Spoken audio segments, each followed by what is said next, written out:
सफ़र के साथ सफ़र की कहानियों को कैसे बयां करते हैं, उनका बखान किस तरह से करते हैं। नरेंद्र मोदी जी ने ये स्कीम लेके आए थे, देखो अपना देश, उसमें इंडिया के और इंडिया के बाहर से जितने भी टूरिस्ट है, ट्रेवलर है, क्रिएटर्स है, उन सबको इनवाइट करेंगे। कि नौकरियां आपकी जेब जरूर भरती है, लेकिन थ्रिल आपकी आत्मा को भर देने वाला होता है। और कहते हैं लोग यात्राएं नहीं करते हैं, बल्कि यात्राएं लोगों को लेकर जाती है।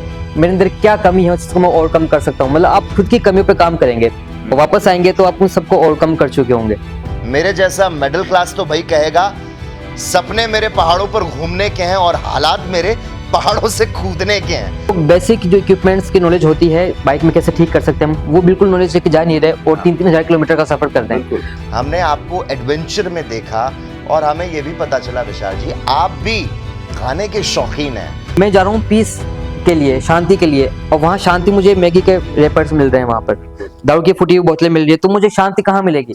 यूं ही चला चल रही, यूं ही चला चल रही, कितनी हसीन है ये दुनिया, सुहाना सफर और ये मौसम हसी।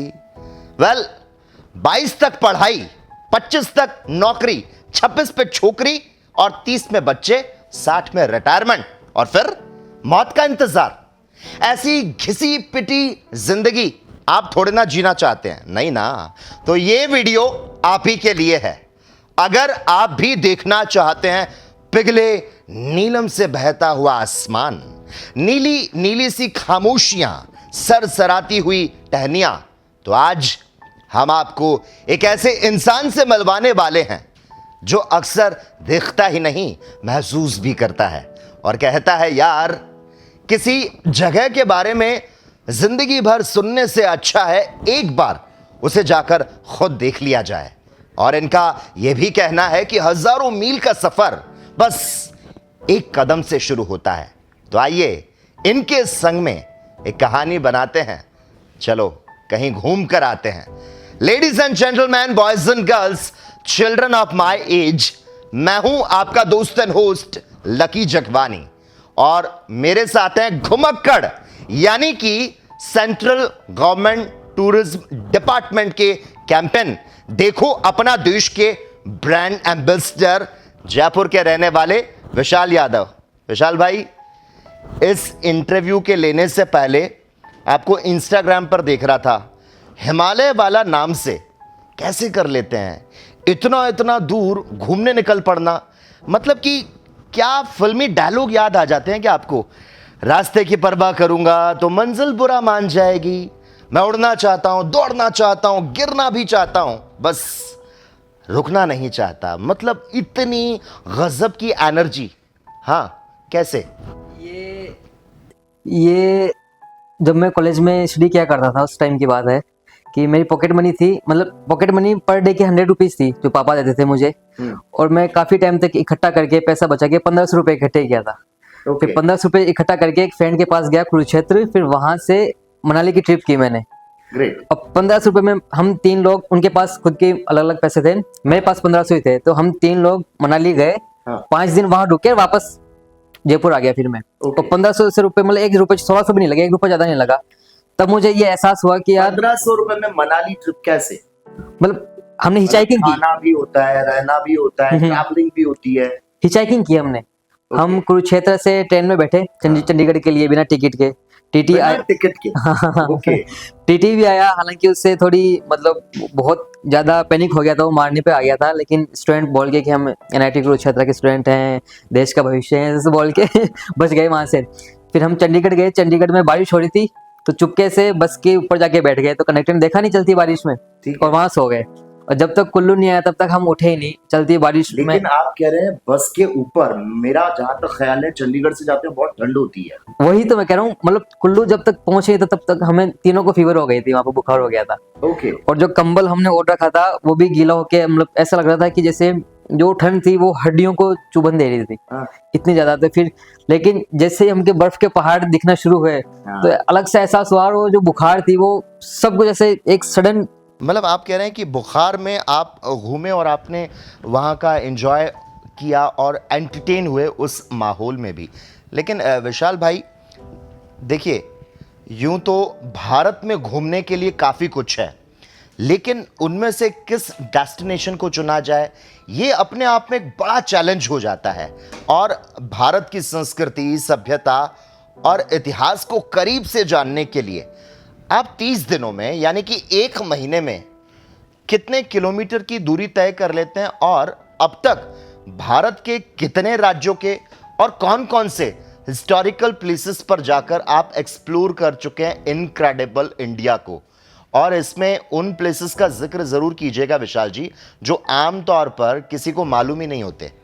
मैंने जैसे मेनली मैं हिमालय जो रेंजेस है इसमें पाकिस्तान के अलावा अपने चाइना, नेपाल, भूटान, ये हिमाचल हो गया, उत्तराखंड, कश्मीर, यहाँ पे ऐसा कुछ आप जो नाम बोलोगे गूगल पे देख के वो मैं कर दूंगा, वहाँ की मैं स्टोरी बता दूंगा उसके बारे में कि हाँ यहाँ मैं गया हूँ। मतलब इतना मैंने हिमालयाज को पिछले 10 साल में एक्सप्लोर किया है। तो आपका एग्जाम भी ले लूंगा। हाँ बिल्कुल। तो हिमालयाज के पास सोलन की बात करें तो वहाँ क्या घूमे आप? सोलन में तो प्रॉपर्टी है मेरी खुद की। मैंने मतलब पूरे इंडिया को, जैसे गुरेज वैली का ही बताऊंगा आपको, पूरे इंडिया को या पूरे वर्ल्ड को गुरेज के बारे में मैंने इंट्रोड्यूस किया है कि ये एक एलओसी पे कैसा गांव है जो अभी तक अनटच है। वहां अभी भी 200-250 साल पुराने लकड़ी के घर बने हुए हैं। वहां पहले साल भर में मतलब मैक्स टू मैक्स 10 से 15 टूरिस्ट जाया करते थे। फिर जब मैंने इनके वीडियोस बनाए, फिर वहां पे मैंने पूरे सबको दिखाया कि हाँ यार इंडिया के कश्मीर में ये सब कुछ भी जो धरती पर स्वर्ग कहते हैं वो एक्चुअल में ये है। तो उसके बाद में हर साल वहां पर 50,000 60,000 वहां के लोगों को एम्प्लॉयमेंट मिल गया उससे। फिर मैंने सोचा कि यार क्यों ना मैं जो मेरी ट्रेवल लाइफ है इसको लोगों के लिए डेडिकेट कर दूं, कि इसके थ्रू मैं लोगों के लिए एम्प्लॉयमेंट जनरेट करूं। जहां मैं जाऊं वहां बताऊं कि यहाँ पे ऐसा ऐसा है, फिर वहां के लोगों के लिए वहां पे इंफ्रास्ट्रक्चर शुरू करेंगे, वो कैंप्स बनाएंगे, होटल्स बनाएंगे, तो वहां के लोकल लोगों को काम मिलेगा। फिर वो गांव छोड़ के शहर की तरफ नहीं आएंगे। अच्छा, तो ये भी थोड़ा मैं सोचता हूँ इसके बारे में। और बाकी हिस्टोरिकल प्लेसेस के बारे में, जैसे अभी भी ये नॉर्थ ईस्ट के जितने भी सीएम है, सातों सीएम, मिनिस्ट्री ऑफ टूरिज्म ने ITA में एक इवेंट ऑर्गेनाइज किया था आसाम में। तो वहां हम गए थे, तो वहां पे 2-3 साइट्स ऐसी है जो यूनेस्को के अंडर आई है अभी, मतलब उसके लिए सेलेक्ट किया गया उनको। तो वो काफी खूबसूरत है। वहाँ मुझे नाम याद नहीं आ रहा उसका एक्चुअल में नाम क्या था, अभी थोड़ा दिमाग से स्विच हो रहा है, लेकिन बहुत खूबसूरत है। ऐसा स्टोरी ऐसी है कि वहाँ के जब चाइना से एक राजा आया था वहाँ पर, तो उस टाइम में वो वहाँ पर बहुत टाइम तक ठहरा था। वहाँ पे जो एक जैसे महामारी फैलती है तो उससे वहाँ के लोगों को उसने बचाया था। और वहाँ की जितनी भी सेना थी जो वहाँ खत्म हो गई थी, उन सबकी कब्र आज भी वहाँ पर, वो डोम जो होता है वो वहाँ पे एक्चुअल में वैसा बनाया गया है। इस वजह से यूनेस्को के अंडर में वो आया था। तो आसाम गवर्नमेंट ने हमें बुलाया था कि उसको प्रमोट करने के लिए, कि इंडिया को दिखाओ कि नॉर्थ ईस्ट में ऐसा कुछ भी है। और इसके साथ साथ में अरुणाचल के सीएम वगैरह, मतलब नॉर्थ ईस्ट के जितने भी सीएम, मिनिस्टर्स ऑफ टूरिज्म जितने भी मिनिस्टर्स थे, वो सब लोग वहाँ आए थे कि हमारे नॉर्थ ईस्ट को जो हिस्टोरिकल प्लेसेस है इनको आप प्रमोट करो। अच्छा, आपके कैंपेन की बात करना चाहूंगा जिसके आप ब्रांड एम्बेसडर हैं। तो विशाल भाई, मैं आपको देख रहा था और इतिहास और संस्कृति को समेटे हुए भारत तो बेहद ही खूबसूरत है। विविधताओं से पूर्ण भारत की खूबसूरती को देखने के लिए, अनोखे, अद्भुत और खूबसूरत नज़ारों को समेटने के लिए देखो अपना देश, ये कैसे और क्या काम करता है, और जो खूबसूरत नज़ारे होते हैं जिनको आप अपनी आंखों में तो कैद कर लेते हैं, इसके बाद सफर के साथ सफर की कहानियों को कैसे बयां करते हैं, उनका बखान किस तरह से करते हैं। देखो अपना देश, जैसे बहुत टाइम तक जैसे इंडिया में फॉरेन टूरिस्ट की कमी आई है। अगर आपने भी ऐसे नोटिस किया होगा कि बाहर के लोग इंडिया में कम घूमने आ रहे हैं, पहले से काफी कम हो गए। तो गवर्नमेंट ने इसके भी सोचा है कि यार ऐसा क्या कहाँ लेक कर रहा है इंडिया टूरिज्म के अंदर कि इसको अपन ठीक कर सके। तो सर नरेंद्र मोदी जी ने ये स्कीम लेके आए थे, देखो अपना देश। उसमें इंडिया के और इंडिया के बाहर से जितने भी टूरिस्ट है, ट्रेवलर है, क्रिएटर्स है, उन सबको इन्वाइट करेंगे। उनको बताएंगे कि इंडिया इतना खूबसूरत है। यहाँ पर लोग सोचते हैं कि यार जैसे कुछ इररिलेवेंट एक्टिविटीज हुई थी मतलब आउटस्कर्ट्स में, कि लोग कहने लगे कि इंडिया अनसेफ है। ऐसा कुछ नहीं है, अनसेफ तो पूरी दुनिया है। अगर जब तक आप वहां जाओगे नहीं, मतलब कहीं पॉजिटिव है तो कहीं नेगेटिव भी हो सकता है। पॉजिटिव का एग्जिस्ट हो ही नहीं सकता बिना नेगेटिविटी के। तो ऐसे हर जगह अपन को फेस करेंगे। अगर मैं जाऊंगा, अगर मैं यूएस भी जाऊंगा तो वहां भी मैं डर लगेगा। अभी मैं बाली गया, मेरा फ्रेंड बाली गया था, उसका वॉलेट छीन के ले गए, उसमें उसका पासपोर्ट था, सारे ATM कार्ड्स थे, सब कुछ छीन गया, कुछ है ही नहीं। अब वहाँ वो 3 दिन तक बस एम्बेसी में बैठा रहा वहां पर कि कैसे मुझे पासपोर्ट मिलेगा। तो अनसेफ पूरी दुनिया है और सेफ भी पूरी दुनिया है। तो आपको देखना पड़ेगा कहाँ ट्रेवल करना पड़ेगा। और उसी के तहत सर ने, मोदी सर ने ये लेके आए थे कि इंडिया में वापस प्रमोट किया जाए टूरिज्म प्लेसेस को। जहाँ पर टूरिज्म नहीं है वहाँ पर टूरिज्म को प्रमोट कर सके। तो इंडिया से सब अच्छे क्रिएटर्स को उन्होंने एक प्लेटफॉर्म दिया कि यहाँ आओ, आपको जो भी लगता है जितने प्लेसेस पे कि क्या गलत हो रहा है उसको हम ठीक करेंगे और आपके अकॉर्डिंग क्या नया एड ऑन कर सकते हैं हम, वो मैं बताओ, आइडियाज क्रिएट करो, फीडबैक लाओ हमें वेबसाइट के ऊपर। इन सर्टिफिकेट एक पैनल होता है, इसमें सेलेक्ट कैसे हुए? ये इंटरनल उनका मैटर अलग से, उन्होंने कैसे किसी मतलब क्या क्राइटेरिया रखा था, क्या कैसे क्या किया, तो उन्होंने मतलब 9 लोगों की लिस्ट थी, तो 9 लोगों में मेरा भी नाम था, फिर उन्होंने मतलब उनके अंदर से फिर उन्होंने दोबारा रिसिलेक्ट किया, क्या किया, फिर सिलेक्ट हो गया, मतलब ऐसा था मेरा भी। ठीक है विशाल भाई, जिस तरह से आप एक कैंपेन के एम्बेसडर हैं, मैं भी आपकी तरह घूमना चाहता हूं। प्लीज एक बार मेरे बॉस के लिए भी एक मैसेज दे दो ना कि मुझे साल में 2 बार और 6 महीने की छुट्टी दे दे। खैर ये जोक जरूर था, लेकिन हाँ ये सच जरूर है कि नौकरियां आपकी जेब जरूर भरती है, लेकिन थ्रिल आपकी आत्मा को भर देने वाला होता है। और कहते हैं लोग यात्राएं नहीं करते हैं, बल्कि यात्राएं लोगों को लेकर जाती है। ट्रैवलर बनकर कैसे कब आप में ख्याल है कि इन्फ्लुएंसर बनना है, और ये सब इतना आसान तो होगा नहीं, बहुत पैसा खर्च होता है। मेरे जैसा मिडिल क्लास तो भाई कहेगा सपने मेरे पहाड़ों पर घूमने के हैं और हालात मेरे पहाड़ों से कूदने के हैं। खैर आप जो रील बनाकर अपलोड करते हैं वो अट्रैक्ट तो बहुत करती है, लेकिन उसके पीछे की प्रिपरेशन क्या होती है, क्या प्रोसीजर होता है? अगर बाइक से ट्रैवल करना है, कौन सी बाइक होनी चाहिए? स्पोर्ट्स बाइक होनी चाहिए, बुलेट होनी चाहिए, या फिर सेफ्टी के लिए क्या क्या ख्याल रखना चाहिए ट्रैवलिंग से पहले? पहले मैं आपकी उस बात को क्लियर करूंगा, वो बहुत वाली बात को कि अगर किसी भी इंडस्ट्री हो, जैसे अपन यहाँ काम कर रहे हैं, अपने काम की एफिशिएंसी कब बढ़ेगी? जब अपना दिमाग फ्रेश होगा बिल्कुल। अगर अपन महीने में 300 दिन दिमाग को रगड़ रहे हैं किसी एक चीज के लिए, बस ऐसे घिसे जा रहे हैं और अपन को ब्रेक नहीं मिलेगा, तो अपन एफिशिएंसी धीरे धीरे कम होती जाएगी। और मेरा मानना ये पर्सनल एक्सपीरियंस ऐसा है कि पहाड़ ऐसा है कि आपको आपके सोल से बात करने का मौका देता है। आप एक नदी किनारे बैठ के पहाड़ों को देखते हुए या ऊपर मिल्की वे गैलेक्सी वगैरह को देखते हुए एक खुद से बात करोगे, आपके दिमाग में ये नहीं है कि आज मेरे साथ मेरा ये दोस्त होना चाहिए था, आज मेरे साथ वो होना चाहिए था, वो ये सब कुछ आप उन सबसे ऊपर उठ चुके होंगे उस टाइम में। आप उस टाइम खुद से बात करेंगे कि कहाँ मतलब एग्जिस्ट कर रहा हूँ इस दुनिया के अंदर, मेरे अंदर क्या कमी है जिसको मैं ओवरकम कर सकता हूँ। मतलब आप खुद की कमियों पे काम करेंगे और वापस आएंगे तो आप उन सबको ओवरकम कर चुके होंगे। और रही बात ट्रैवलिंग की, तो मुझे बाइक राइडिंग का बहुत शौक है। रॉयल एनफील्ड की जो बाइक्स होती है, मैं वो मेजोरिटी ऑफ जो ट्रिप्स होती है राइड होती है मेरी, तो मैं आरडी के बाइक्स यूज करता हूँ, उन्हीं का गियर। इवन आरडी भी मुझे स्पॉन्सर करती है ट्रिप्स के अंदर, मतलब बहुत सारी चीज़ों में। तो मैंने ज़्यादा बाइक उनकी यूज़ की है, तो मुझे सेफ्टी पर्पस भी उनका अच्छा लगता है। एक बार मैंने BMW भी यूज़ की थी, तो मुझे उसकी आफ्टर सर्विस है वो कहीं मिली नहीं। जैसे मैं लद्दाख गया तो लद्दाख में कहीं नहीं मिली। और रॉयल एनफील्ड ऐसा है कि आपको मनाली में मिलेगा, सरचू में, केलोंग में, लेह में, हर जगह आपको वहाँ पे उनकी आफ्टर सर्विसेज अवेलेबल है वहाँ पर। तो एक सेफ्टी पॉइंट ये हो गया कि आप कहीं फंसते हो तो वो हो जाएगी। और बाकी बात आर्मी जहाँ जहाँ है वो आपकी हेल्प करेगी। इवन मैंने आर्मी के लिए काम भी किया है, तो मुझे आर्मी ने मुझे बुलाया था कश्मीर के कुछ प्लेसेस को प्रमोट करने के लिए। हाँ, तो मतलब वहाँ के लोगों को की जो लाइफ स्टाइल है उसको इनहेंस करने के लिए। तो उस टाइम में क्या था, अभी भी मैं मतलब 20 दिन पहले LOC पे था। अच्छा। तो वहाँ पर मतलब एक किशन गंगा करके एक रिवर है अपने, तो लोग तो गंगा हरिद्वार यहाँ जा रहे हैं, हमने गंगा जाके आए हैं LOC पे। LOC पे जहाँ -31 टेम्परेचर है, वहाँ मैं हालांकि नहा नहीं सकता था क्योंकि दूसरी तरफ POK था। तो वहाँ पे मेजर ने मुझे कहा था कि यार थोड़ा अगर ज्यादा नदी में आगे जा सकते हैं तो शूट भी कर सकते हैं वो, क्योंकि थोड़ा बॉर्डर एरिया हो गया ना। तो हालांकि मैंने पानी में ऐसे करके हाथ वाथ धो के सिर के ऊपर डाल के गंगा का तो एहसास लेके आया था। तो वहां पर वो जगह आज तक किसी ने देखी नहीं। तो वहां के मेजर ने हमें कहा था, कुपवाड़ा के मेजर ने हमें कहा था कि आप केरन जाओ, केरन को प्रमोट करो, लोगों को दिखाओ कि वहाँ के लोगों को अच्छा लगेगा। शायद हो सकता है आपने भी केरन का नाम आज से पहले सुना नहीं होगा। तो वहाँ पे अपनी सेना ने एक बहुत बड़ी स्क्रीन लगा रखी है। मतलब कह सकते हैं जैसे पर्दा होता है ना ये थिएटर के अंदर, इतना बड़ा, तो वहाँ चलाते हैं क्रिकेट भारत पाकिस्तान के मैच। तो उस साइड के लोग देखते हैं, इधर पाकिस्तान हार रहा होता है, उस तरफ के लोग देख रहे होते हैं उनसे। तो इस तरीके की आर्मी अप्रोच करती है प्लेसेस को प्रमोट करने के लिए कि कुछ इररिलेवेंट एक्टिविटीज अगर वहाँ के लोग करते हैं तो उनके पास अगर पैसा आएगा तो वो चीजें कम हो जाए।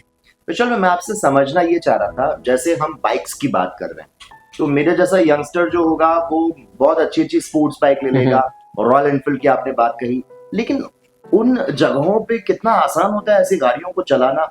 मुझे लगता है बहुत मुश्किल होता होगा, पहाड़ियां हैं, घुमाव है, तो मेंटल तौर पे किस तरह से खुद को फिट रखते हैं आप? सबसे पहले ये होता है कि आजकल जो यूथ में चल क्या रहा है, यूथ में क्या चल रहा है कि 3 लाख की 4 लाख की बाइक लेके आ जाओ, बस लद्दाख निकल जाओ यार, एक्सप्लोर करने निकल जाओ। अब उनको ये पता, सेफ्टी मेजर्स कोई उनको नोटिस नहीं करता कि क्या सेफ्टी मेजर्स मुझे लेके चलना चाहिए। अगर वो 5 लाख की बाइक्स लेके जा रहा है तो बंदा 30,000 रुपए का गियर मेंटेन नहीं कर पा रहा है, गियर, राइडिंग गियर जो सेफ्टी के लिए उनकी, जैसे एल्बो हो गई, नी हो गई, सब कुछ अच्छा हेलमेट कैरी नहीं कर रहे। बस उनको क्या करना है कि जैसे मेरा एग्जांपल देता हूँ मैं, अपन दोनों को ले लेते हैं अपन आपस में एग्जांपल में। ठीक है। आप नॉन ट्रेवलर हो, ठीक है, ठीक है। आपके पास, आपने बाइक खरीदी कि यार मैंने हिमालय वाला की विशाल की वीडियो देखी है, बहुत खूबसूरत है। मैं बिल्कुल आपकी वीडियो को देख के जाना पसंद करूंगा, और काफी लोग इस वीडियो को देखने के बाद जब आपको सर्च करेंगे और वो वीडियो को देखेंगे इतनी अट्रैक्टिव, वो भी चाहेंगे कि हम उन जगहों पे जाएं। लोग जा रहे हैं, लोग वीडियोस देख के जा रहे हैं, लेकिन वो सेफ्टी का कुछ लेके साथ में चलते ही नहीं है। उनको कुछ पता नहीं है कि अगर बीच में चेन उतर गई, गियर वायर टूट गया, वो क्लच वायर टूट गया, तो हम उसको कैसे ठीक करेंगे। लोग बेसिक जो इक्विपमेंट्स की नॉलेज होती है बाइक में कैसे ठीक कर सकते हैं हम, वो बिल्कुल नॉलेज लेके जा नहीं रहे और 3-3 हजार किलोमीटर का सफर कर रहे हैं। तो ये नेगेटिव इन्फ्लुएंस हमारी तरफ से। वो ओनली हमारा वीडियो देख रहे हैं, बाइक कैसे चल रही है, उसके पीछे का स्ट्रगल देखते नहीं है लोग। और ऐसा भी होता है कि हम एक एक शॉट के लिए 4-4 घंटे का इंतजार करते हैं। आपको लगेगा कि यार एक वीडियो बना ली है, फेमस हो गए, कितनी स्मूथ लाइफ है, उसके पीछे की लाइफ कितना स्ट्रगल होता है वो किसी को पता नहीं है। अच्छा विशाल भाई, जिस तरह से हमने यहाँ पे बाइक्स की बात अलग अलग की, एडवेंचर की हमने बात की, थ्रिल की बात की, लेकिन आपके लिए ये समझ सकता हूँ कि अगर आपकी ट्रिप में पहाड़, नाश्ता और कॉफ़ी, कैंप फायर शामिल है तो आप इसके लिए हमेशा तैयार रहते हैं। लेकिन टूरिस्ट एंड ट्रैवलर, इन दोनों में काफ़ी फ़र्क होता है। आप क्या फ़र्क मानते हैं इन दोनों में, टूरिस्ट एंड ट्रैवलर? टूरिस्ट क्या होता है, टूरिस्ट जैसे मैं लद्दाख, कश्मीर की बात करता हूँ, श्रीनगर। टूरिस्ट क्या करेगा, श्रीनगर जाएगा, बोट पे बैठेगा, फोटो खिंचा के वाह कितना सुंदर है ये बोल के वापस आ जाएगा।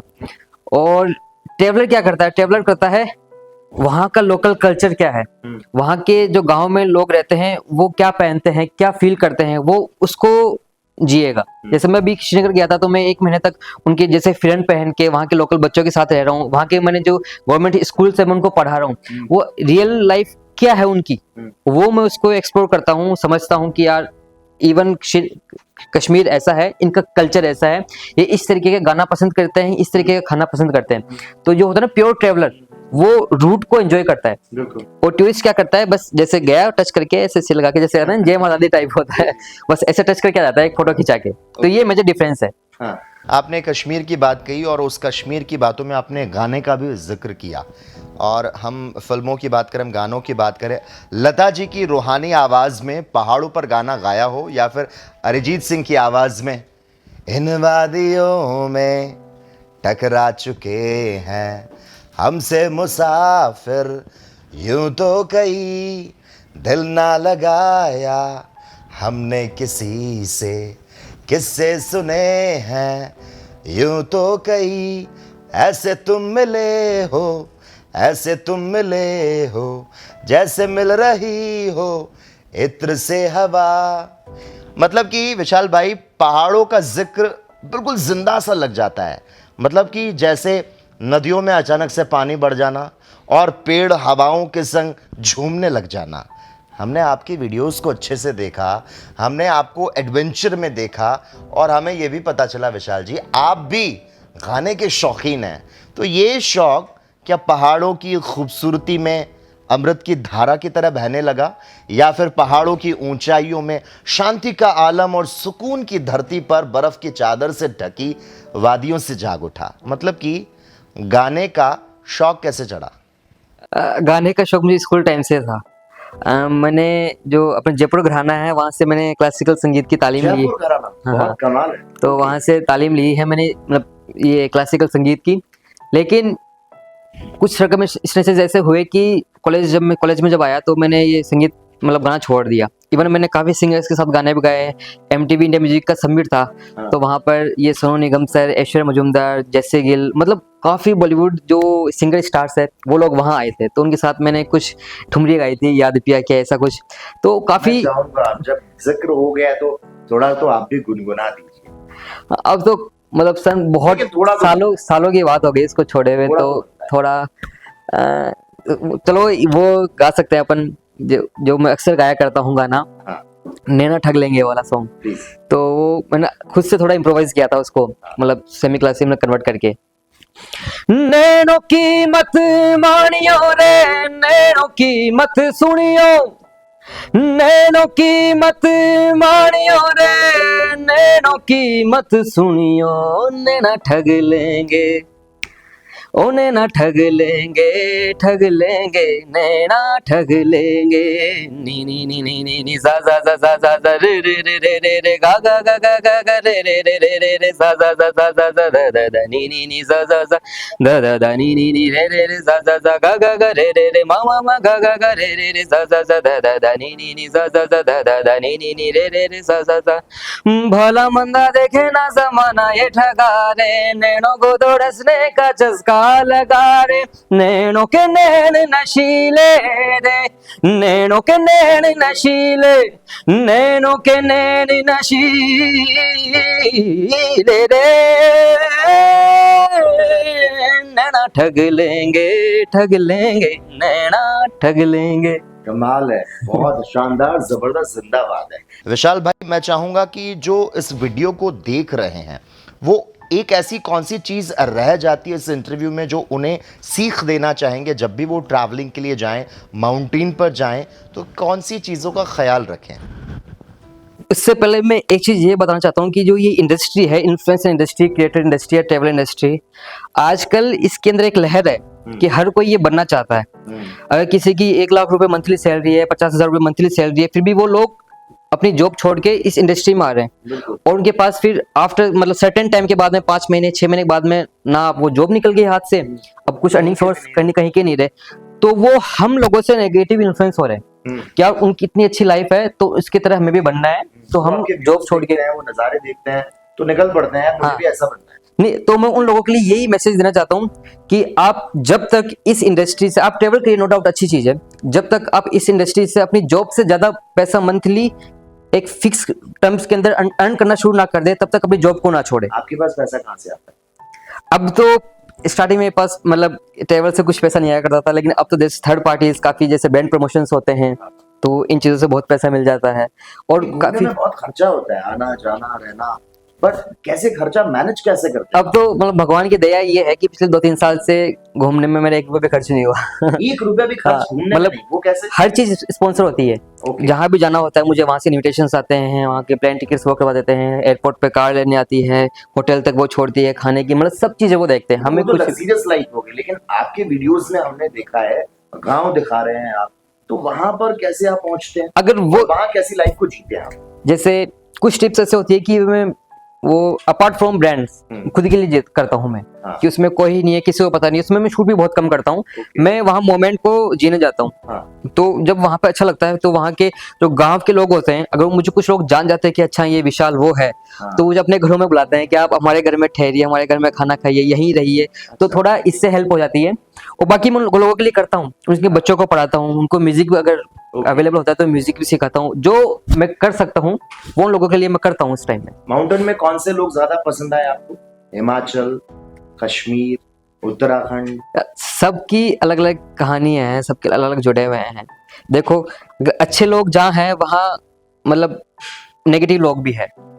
अगर मैं कश्मीर में मुझे अच्छे लोग मिले तो कश्मीर में मुझे खराब लोग भी मिले, हिमाचल में अच्छे लोग मिले हैं तो खराब लोग भी मिले हैं, सेम चीज उत्तराखंड में भी है।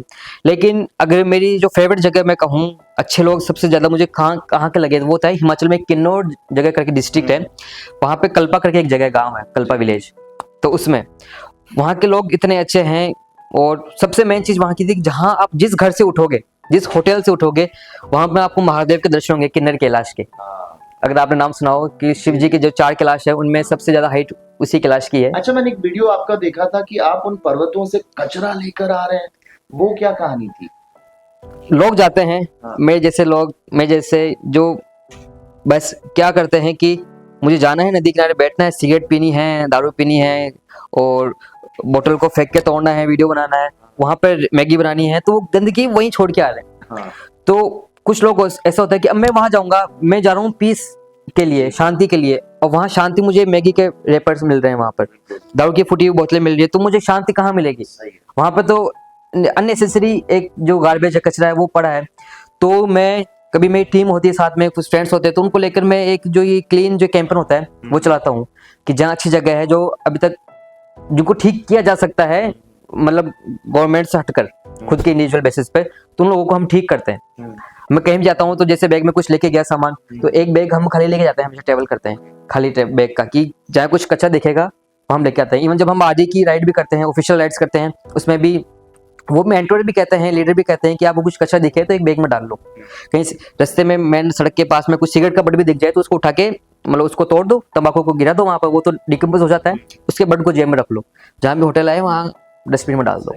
तो जहाँ हम जा रहे हैं वो भी खूबसूरत बना हुआ है, हमारी सोच भी खूबसूरत रहेगी इससे, और जो पीछे आने वाले लोग हैं उनका दिमाग भी खूबसूरत रहेगा। तो कितना कचरा इकट्ठा किया एक बार में आपने ऐसे?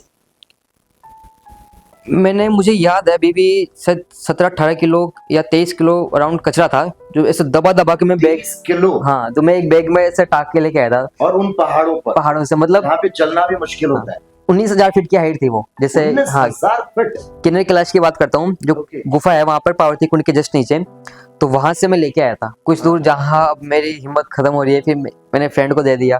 फिर एक सर्टेन टाइम के बाद में हमने उसको रस्सी बांधी, उससे घींचते हुए लेके आए कि अब हिम्मत नहीं यार, टाकने के कंधों में दर्द हो गया बहुत। फिर से घींच के, पोर्टर होता नहीं हमारे पास, हम पोर्टर कैरी नहीं करते कभी भी, तो फिर उसको घींचते हुए लेके आए। फिर जहाँ भी एक जो घर मिला उस घर के पास आके रख दिए कि आप जब भी नीचे जाओ या कोई लोग आए यहाँ पर गवर्नमेंट के ऑफिशियल्स, तो उनको कहिएगा कि नीचे लेके जाए, डस्टबिन में डाल दे उनको। अच्छा, कुछ ऐसी जगह हैं जैसे लोग पार्टी को पसंद करते हैं, जयपुर में लोग नाइट क्लब्स में जाते हैं, लेकिन माउंटेन पे जाके पहाड़, सुकून, शांति मिलती है, लेकिन कुछ ऐसी जगह भी वो एक्सप्लोर करना चाहते हैं, उनको ऐसी कोई चीज़ मिल जाए।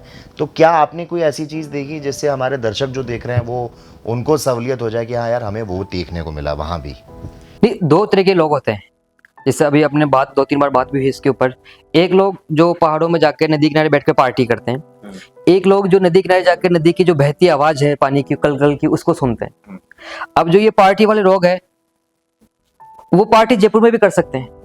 नहीं, मैंने कुछ वीडियोस देखे हैं कसौल के, मनाली के पास में कसौल में रेव पार्टीज हो रही हैं, इजरायली आ रहे हैं वहां पर, यही तो सब एंजॉय कर रहे हैं वो लोग। वो एंजॉय नहीं कर रहे, वो मतलब एंजॉय का मतलब जानते नहीं लोग एंजॉय क्या होता है। अगर आप पूरी तरह नशे के अंदर लिप्त हो गए, हैंगओवर हो गया, अब आपको पता ही नहीं कि आपके बगल में कौन बैठा है, क्या हो रहा है, तो वो एंजॉयमेंट, उसे एंजॉयमेंट नहीं कहूंगा मैं, या आप भी नहीं कहोगे इसे एंजॉयमेंट। एंजॉयमेंट ये हो रहा है कि आप अपने पार्टनर के साथ में, फ्रेंड के साथ में अच्छी बात कर पा रहे हो, उस जगह के बारे में बात कर पा रहे हो, अपने अच्छे जो मन की बात होती है वो शेयर कर पा रहे हो, मेरे अंदर क्या बुराई है यार, मैं इसको कैसे ठीक कर सकता हूँ, ये हो रहा है, और उस जो पल है उस पल को जी रहे हो, वो होता है एंजॉयमेंट। दारू पीना या ये गांजा फूकना, ये कोई एंजॉयमेंट नहीं होता है, ये आप खुद की बॉडी को खराब कर रहे हो और आने वाली जो पीढ़ियां हैं उसको एक गलत मैसेज दे रहे हो। कसोल इसी तरह पूरा बर्बाद सा हो रहा है, खत्म हो रहा है हर जगह। इवन कसोल में आजकल ये फ्लाइंग भी आती है, पुलिस फ्लाइंग भी आती है कि लोगों को पकड़ती है, तो ये खराब चीज, इसको मैं पार्टी नहीं बोलता। पार्टी, दारू तो आप घर में बैठ के पी सकते हो, तो क्या डिफरेंस हुआ इस पार्टी में, यहाँ भी आप मतलब हैंगओवर वो फुल सेट हो रहे हो और वहाँ नदी किनारे जाके बैठ के भी हो रहे हो, तो दोनों में कुछ डिफरेंस नहीं है। ओके विशाल भाई, आप जैसे जम्मू तक गए हैं, अगर हम सरहदों की बात करें तो वहाँ कितना एंजॉय करते हैं, या थोड़ा बहुत डर तो होता होगा, और कोई ऐसा एक्सपीरियंस जो आपने देखा हो, मतलब कि सरहद के उस पार के लोग हैं और बहुत सुनहरी वादियाँ हैं, लेकिन कोई ऐसा कोई किस्सा आपको याद आ रहा है? कश्मीर के बारे में अगर हम बात करते हैं तो हर जगह एक डर तो आ जाता है, कश्मीर के नाम से डर रहता है कि यार वहाँ पर लड़ाई होती रहती है, टेररिस्ट अटैक होते रहते हैं, तो जाना सेफ है या अनसेफ है। तो ये सवाल काफी लोगों ने मुझसे पूछा है, तो मैं तो ये कहूंगा कि सेफ है। जहाँ अपनी आर्मी है वहाँ भला आपको कोई कुछ बिगाड़ सकता है क्या, लेकिन कुछ आउटस्कर्ट्स बॉर्डर एरियाज में कुछ गांव ऐसे हैं जहाँ पे एम्प्लॉयमेंट बिल्कुल नहीं है। तो पता नहीं मेरा कहना ठीक है कि नहीं, लेकिन कभी कभी डर रहता है कि यार वहाँ के लोग कैसे होंगे, क्या उस पार के लोग होंगे नहीं होंगे, या क्या पता कि मैं किस आदमी से मिलके आया हूँ उस एरिया में, कहीं वो उस पार का तो नहीं है। तो ये थोड़ा उनको अपन ढूंढ पाना या फिल्टर कर पाना थोड़ा मुश्किल होता है। तो अगर उन गाँवों में या उन जगहों पर हम लोगों को पैसा दें एज एन एम्प्लॉयमेंट, वहाँ पे इंफ्रास्ट्रक्चर शुरू करें, तो मुझे लगता है कि ये सब चीज़ें धीरे धीरे ओवरकम हो सकती है। आपने कहा कि जैसे इंफ्रास्ट्रक्चर की आपने बात की, अगर मैं लद्दाख की बात करूं तो वहाँ पे विरोध भी हुआ था। अगर इंफ्रास्ट्रक्चर बढ़ रहा था, वहाँ पे कुछ डेवलपमेंट एक्टिविटी हो रही थी, तो उसका विरोध भी हो रहा था फुनसुक मांगने का, अगर हम जिक्र करें तो वो विरोध ऐसा क्यों? और अगर मैं पास के बॉर्डर की बात करूँ तो चाइना की, तो जितना लद्दाख लेह खूबसूरत है, क्या चाइना के उस तरफ भी इतनी खूबसूरती है? नो डाउट, चाइना जो ऑक्यूपाइड लद्दाख है वो भी बहुत खूबसूरत है। अपन खूबसूरती को का एक मेजरमेंट नहीं है। खूबसूरती आप अलग तरीके से देखोगे, मैं अलग तरीके से देखूंगा, दोनों खूबसूरत है। लेकिन जो चाइना है वो उतनी ही तेजी से वहाँ डेवलपमेंट कर रहा है। अगर इंडिया में डेवलपमेंट नहीं होगा लद्दाख एरियाज में, तो चाइना, अगर भगवान ना करे ऐसा कुछ होगा, कभी वॉर होती है, कुछ भी होता है, तो उनके लिए इजी होगा हमला करना चाइना के लिए। और जहाँ पर अगर सोसाइटीज रहेगी या पब्लिक रहेगी, कुछ इंफ्रास्ट्रक्चर रहेगा, तो जो यूएन के लॉज वगैरह है, आर्मी के जो इंटरनल लॉज होते हैं, तो उनके अंडर में लद्दाख को थोड़ा मुश्किल आएगा वहाँ हमला करने के लिए। तो मेरे ख्याल से मोदी जी, हमारे प्रधानमंत्री, वो भी कुछ इसी तरह की अपील करते नजर आते हैं। अब पॉलिटिक्स है, पॉलिटिक्स अच्छा भी करती है तो कुछ पार्ट उनका बुरा भी होता है। तो हम इससे अलग है, हम उन चीज़ों पर फोकस करते हैं जहाँ जो पब्लिक के लिए अच्छा हो। पब्लिक के लिए, वहाँ लद्दाख की पब्लिक के लिए अगर वहाँ इंफ्रास्ट्रक्चर होगा तो वहाँ के लिए वो अच्छा होगा। क्योंकि 3 महीने 4 महीने साल के वहाँ के लोगों के लिए कुछ काम नहीं करता, कुछ काम नहीं होता वहाँ पर। तो वो लोग क्या करते हैं, उनको आर्मी देती है काम कि आप हमारे अंडर में आओ, हमारे कैंटीन में आओ, हमारे लिए काम करो, हम आपको 4 महीने की सैलरी देंगे। अगर वही चीज़ अगर गवर्नमेंट उसको अलग तरीके से प्रोवाइड कराएंगी तो आर्मी के लिए थोड़ा इजी हो जाएगा कि अननेसेसरी किसी को हायर नहीं करना पड़ेगा एम्प्लॉयमेंट देने के लिए। कि 4 महीने लद्दाख माइनस में होता है, बहुत ज़्यादा फुल पेक होता है, तो वहाँ के लोगों को जीवन जीने के लिए क्या करे, क्या कैसे अपन रोजगार दे, तो ये बहुत बड़ा पॉइंट मुद्दा होता है। इंडियन आर्मी का आपने जिक्र किया, वो कोई एक्सपीरियंस आप शेयर करना चाहें? मैं इंडियन आर्मी के साथ 2-3 बार मैंने काम किया है। इवन अभी मैं कुछ टाइम बाद में भी, जैसे एक ये कह सकते हैं अपन, मिल्की वेज होती है, एक एस्ट्रो कैंप शूट करने के लिए हम जाएंगे एलओसी पे ही। वहाँ की जो बच्चे हैं लोकल उस गाँव के, जैसे कुपवाड़ा करके एक जिला है, तो वहाँ के लोकल बच्चों को हम स्पेस के बारे में वर्कशॉप देंगे, सिखाएंगे कि ऐसा कुछ कर सकते हैं, ऐसा ऐसा है। तो उसमें आर्मी हमारी हेल्प करेगी। इवन आर्मी सभी लोगों की हेल्प करती है। आर्मी के बारे में लोग कहते हैं कि आर्मी ऐसा भी है, ऐसा भी है। यार, जो लोग अपनी जान की परवाह ना करके उस माइनस टेम्परेचर में खड़े हैं, जहाँ अभी रिसेंट 20 दिन पहले जब वहाँ पर -37 टेम्परेचर था, मैंने गर्म पानी का गिलास लेके आया, ऐसे हवा में फेंका तो हवा में जम गया पानी, तो इतना ठंडा था। वहां पर एक जवान पूरी रात ऐसे खड़ा है बिल्कुल बर्फ में, और सामने देखते हुए बस हिल नहीं रहा, ऐसे मतलब गर्दन के मोमेंट में नहीं है। तो कितनी टफ जॉब है, और अपन उनको एक इजीली 2 सेकंड में जज कर लेते हैं अपने कंफर्ट जोन में बैठकर। तो ये थोड़ा गलत मानता हूँ इन चीज़ों को मैं। देश की सुरक्षा के लिए सरहद पर तैनात हैं हमारे जवान, लेकिन आपकी फैमिली की बात करूँ तो आपकी फैमिली को भी तो चिंता होती होगी ऐसी ऐसी जगहों पे आप। कौन कौन फैमिली में है? फैमिली में मम्मी पापा और वाइफ मेरी। तो बहुत टाइम तक तो पापा को समझ में नहीं आया था कि मैं कर क्या रहा हूँ एक्चुअली ये चीज़ है, क्योंकि रहता है कि यार ये घूम रहा है, फिर रहा है, पैसे खर्च कर रहा है। तो मतलब सबकी फैमिली में मम्मी पापा यही चाहते हैं कि सेटल हो जाए, अच्छी जॉब मिल जाए, गवर्नमेंट जॉब मिल जाए या कहीं सेटल हो जाए तो अच्छा रहेगा इनकम सोर्स, तो वो भी टेंशन से फ्री हो जाएंगे। तो जब तक मुझे इस इंडस्ट्री से अर्निंग शुरू नहीं हुई थी, तब तक उनको लग रहा था कि यार मैं टाइम खराब कर रहा हूँ। फिर जब गवर्नमेंट के ये प्रपोजल्स आए, अच्छे अच्छे ब्रांड्स मुझे मिलना शुरू करी, बहुत बड़ी ब्रांड्स के, जैसे आरई के जो एमडी वगैरह हैं, उनके साथ मैं बैठ के खाना खा रहा हूँ। तो जब उन घर में ये बात पता लगी कि हाँ इतनी लेवल पे मैं पहुँच रहा हूँ और फिर पैसा आना शुरू हुआ, तो उनको लगा कि हाँ चलो अब तो कुछ अच्छा काम हो रहा है। और मुझे इंस्पायर हुआ था मैं यहाँ इसमें, मैं बचपन से बहुत स्पिरिचुअल हूँ। मेरे दादाजी मुझे मतलब स्पिरिचुअल बनाया है कि मैं भगवत गीता पहले बहुत सिखाया करता था लोगों को भगवत गीता के बारे में। तो मैंने एक कहानी सुनी थी, कहानी नहीं एक स्टोरी, कहानी है रियल स्टोरी, जो भगवान स्वामीनारायण के बारे में आपको जानते होंगे।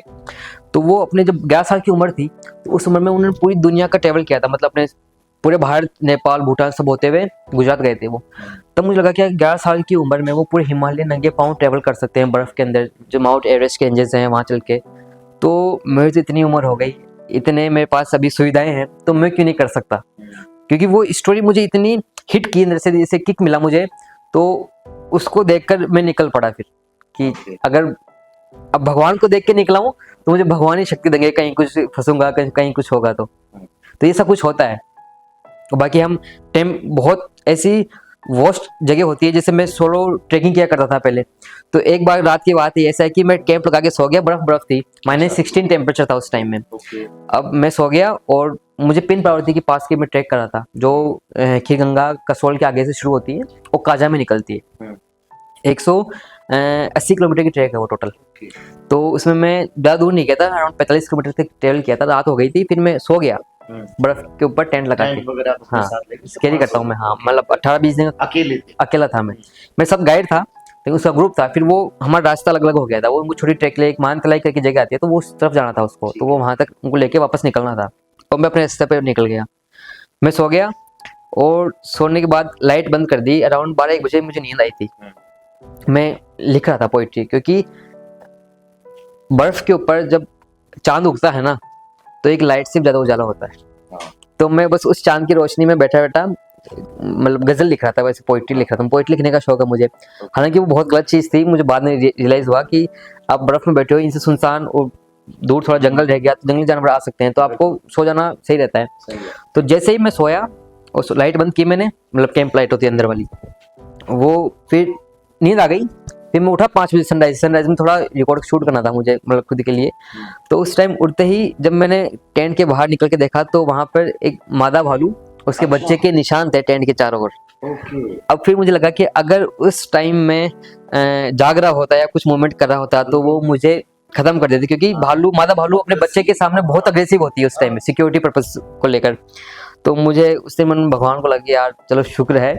फिर मुझे रियलाइज हुआ कि बिना गाइड के इतनी दूर आना बिल्कुल रिस्क है, और मतलब कोई पॉइंट नहीं उसका, गलत काम किया मैंने। तो उसी जगह से मैं वापस रिटर्न हो गया नीचे आने के लिए, कि मैं नहीं जाऊंगा, ये गलत कदम है। जो मैं शौक है, एडवेंचर करना अलग चीज है, लेकिन लाइफ रिस्क करना वो गलत चीज है। तो फिर मैं वहां से वापस लौट के आ गया। तो लोग करते हैं, लेकिन सोलो ट्रेवल बहुत करते हैं, लेकिन सोलो ट्रेवल वहां ना करें जहां पर आप अनसेफ रहें, जहां आप लोग कि यहाँ कुछ रिस्क हो सकता है, लाइफ रिस्क हो सकता है। तो हमेशा एक गाइड को साथ लेके जाएं। 5-6 हज़ार 10 हज़ार रुपए ज्यादा लग जाएंगे, आपकी जान से ज्यादा बड़े नहीं है 10 हज़ार रुपए। तो रखना चाहिए एक पोर्टर और गाइड साथ में हमेशा। खैर, थैंक यू सो मच विशाल जी, आपने अपडेट इंडिया में अपना समय दिया, काफ़ी कुछ सीखने को मिला आपसे हमें। तो ये थे विशाल यादव, अपने एक्सपीरियंस को आपने हमसे शेयर किया। तो घुमक्कड़ यानी कि सेंट्रल गवर्नमेंट टूरिज्म डिपार्टमेंट के कैंपेन देखो अपना देश के ब्रांड एम्बेसडर जयपुर के विशाल यादव, जिनसे हमें ये सीखने को मिलता है कि नक्शे की दुनिया सबने देखी है, लेकिन दुनिया ने उसको देखा है जिसने पूरी दुनिया देखी है। तो सैर कर दुनिया के गाफिल, जिंदगानी फिर कहाँ, जिंदगी गर कुछ रही तो नौजवानी फिर कहाँ। Goodbye and take care.